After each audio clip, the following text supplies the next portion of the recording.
Okay, so for my presentation, I decided to do a mixture of draw my life and add a little bit of pictures into mine. The video is kind of hard to film, so please don't mind the angle. I don't have a tripod. But first, I wanted to go through the childhood, which I've already written about my papers. So I have here, she was born in Texas in the 90s to a good family. She was a good kid. She got good grades, as you can see here in a transcript here, A+, Texas flag, dad, mom, and then her 3 siblings. And next we can move on to adolescence. So this is where she is starting to live alone, as you know. Her parents go to England, they're all the way over here. Her siblings also move out of Texas. Her older brother, her older sister moved to different parts of the US, as you can see here. And then her younger sister goes with her parents to England. But once again, as I stated, she's not scared. There's no feelings of abandonment. She feels fine. She's smiling. She's 15 years old. She's living in the house alone. And so she turns 16 in the fall, and she starts her first day of sophomore year, 10th grade. And this is where she meets many mutual friends of friends. And this is, fun fact, this is my real high school that I went to in Texas. So there she is. I drew her in here. Kind of hard to see, but she's right there having fun with friends. And this is when the onset starts to set in, the onset of crime. And she starts to get into, in my opinion, light drugs, such as marijuana, and drinking very light alcohols like Mike's Hard Lemonade, which isn't too strong. And so, as I said, she starts to get into light drugs, not necessarily light, but just compared to other substances, like substance abuse. She drinks only Mike's Hard Lemonades and just marijuana at the time being.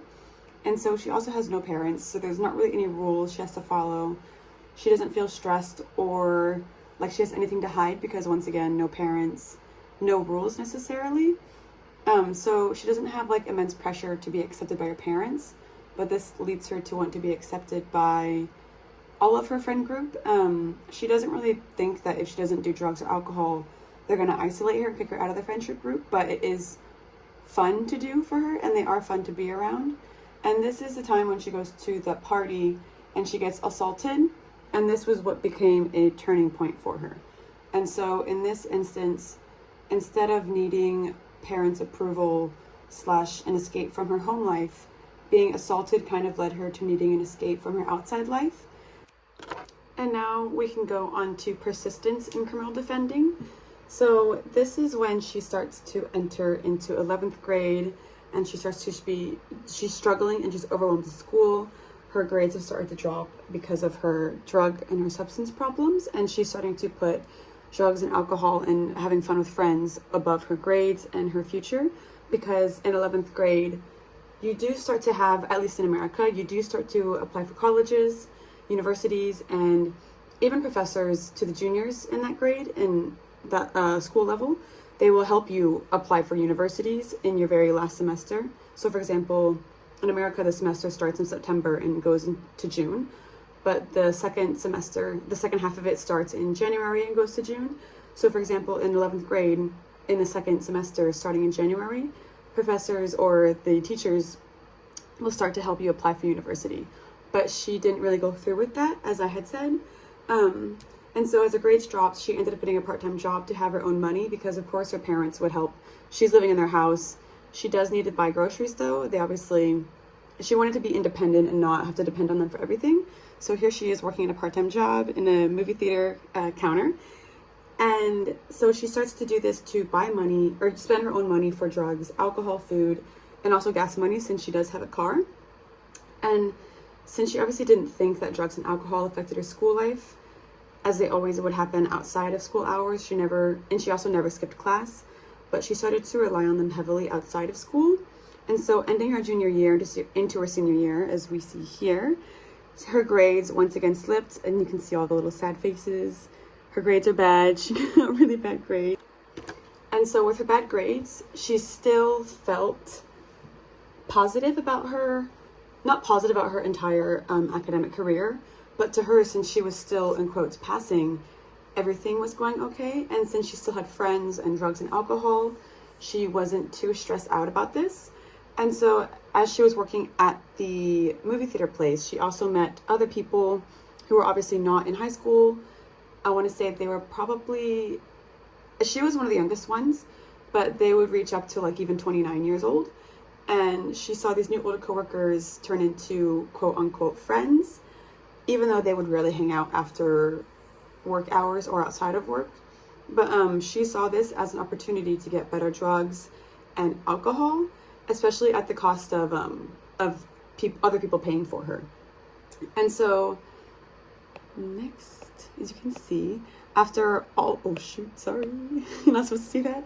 So next she goes into her senior year after still working at the movie theater place.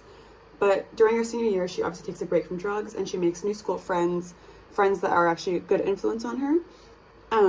But during the break, she returned to her old life and got back into drugs again around December, because the school semester started September. So she met all these people, had a good couple months with them. But then as they were just school friends, it was very easy to hang out around school. So whenever the school break started, she got back into drugs and she started to get into actual serious offenses. And so as she gets into, I guess you could call them minor crimes compared to, you know, homicide and things of that sort, she gets into petty theft and carjacking. And so, as I said, she didn't apply to any universities during her junior year. And she also didn't apply to anything during her senior year. And so she also meets these friends after she barely graduates. She meets more friends of friends who are once again similar age to her coworkers, around 19 to 25. And so she deems herself an academic failure and her love life a failure, and saw no future for herself. And this is when she also gets arrested, as I had said, and she has to spend at least 180 days in jail or a fine of 500. And she does the 180 days in jail because she doesn't have the money for it. She spent it all on drugs and alcohol. And so now, as I said, she has a permanent record. And now her parents obviously found out because she was 18. But if you have to go to jail, your parents are notified, of course. And this is where her desistance from crime starts to come in, finally. And so in her desistance from crime, she got out of jail and she's now in her 20s. And she still obviously struggles with addiction, as many people who suffered it when they were younger do. But now she wants to help people. And so she decides to go to university, or in America, we have university, obviously, which is called college for us. But there's also community college, which is, it can be a bridge from graduating high school and going straight into university. You can take classes at a community college. Not every class will transfer over to the university you want to go to, but a lot of them do. And you can also do a full undergrad at a community college. And also, fun fact, this was where I went in Texas for a year and a half. It's a great school. I really enjoyed it. But she goes to the university at Austin Community College, and she studies psychology because she wants to also help people get away from, even if you're impoverished or if you're just struggling mentally, she wants to help people become not who she was. She wants to help them get away from what she was struggling with. And so for my theories, I chose the maturation and aging theories of desistance, the one by Sheldon and Eleanor Gluick, and also from Gottfredson and Hershey's points of view. And I felt like it was the one that fit her best because as she never really had a huge, problem with crime. I mean, of course, doing drugs and carjacking and theft is a crime in general.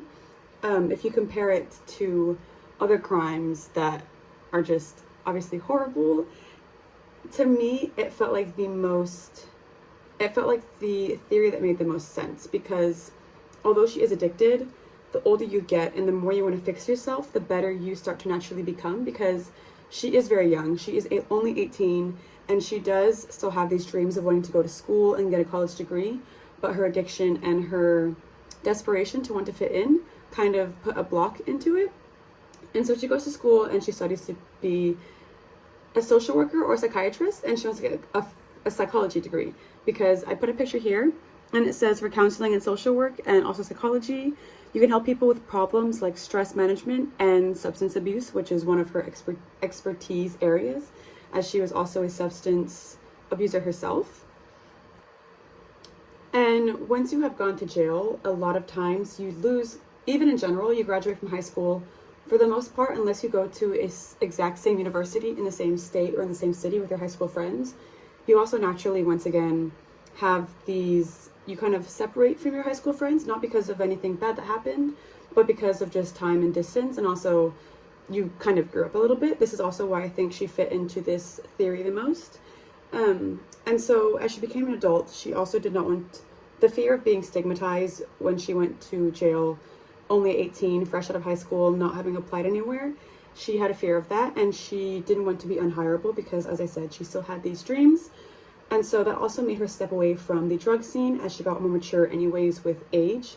And she realized she has to grow out of crime or she will be stuck forever in her mind. Because personally, I do believe a lot of people can change, but as someone who is just struggling with the drug addiction and not having even a college degree, it can be very stressful for her. And so she lost many opportunities because of these petty crimes. And now that she's older, she knows better. So she just naturally has also fell away from it. And also as stated by Gottfredson and Hershey in their aging theories of desistance. And the second theory that I chose was the developmental theories of desistance. And this one I also thought was quite important because it's on the identity-based perspective. And it says, identity changes in human agency are important to explain desistance. And so according to Terry Moffat, due to situations such as academic failure, desisting from crime is much harder, but stronger attachments such as those to dreams or life in general do make it easier. So as Emma, my character, she considered herself an academic failure. That is kind of why I believe she struggled to pick herself up even in one of the most crucial times of her life, her senior year. But I think that the dream she still had, that is one thing that kept her afloat. But also, once again, the attachments she had to her friends kind of made her sink a little bit. And so I do believe after detaching herself from those friends or just naturally growing away from them, it helped her lose those attachments and get stronger attachments to her dreams and the kind of person she wants to be. And so she does want to help people who are like her, and thus she makes attachments to these people who have come forward about their addictions. And in this idea, the identity transformation helps immensely because she meets all these people in school. And whenever you go through struggles, you kind of have a trauma bond with people that were in the same situation as you. So that is also one way it helped. And so in this way, she grew out of her party phase, as you can see here, with drugs, alcohol, not necessarily bad influences, but just friends who were it's a coming of age, whenever you're 15, 16, even 14, you just want to party and have fun and make these new experiences. But due to the passage of time, she became drug and alcohol free. And so moving on to post-desistance life, she is now still studying in university, and this is actually at UT of Austin. And so the UT, or University of Texas in the Austin campus, their psychology department ranks number 8 in the US, and their clinical program also ranks at number 8, and it's in the top 4% of clinical programs all over the country. So it's a very nice school for the road she wants to go down. And so she plans to graduate from UT Psychology School after spending 5 years total in university, 2 years at Austin Community College, and then she's going to do 3 here. And so obviously she wants to stay away from drugs and wants to help people and wants to help those who are both in poverty and struggling in school. And in this way, I kind of thought of Maya Salovitz, who we went over in class as well, and how she also said she was a very heavy drug addict, and she was prone to getting AIDS or HIV, which people in the 80s really thought was only, I guess, a gay disease. And so to her, she kind of realizes that even though she has all these horrible traumas from drugs and alcohol, like Maya Salovitz, she can also help even write a book if she wants to, but she can also help keep these kids out of drugs. And she would love to work as a policymaker for the state of Texas or in any state in the US. And she wants to introduce new plans to help keep high school kids, especially, but also universities, drug-free. and work to implement programs to keep kids in school longer, even after school, and more free school activities. And so I think she'll do really well in the future, and I am proud of my make-believe character, Emma.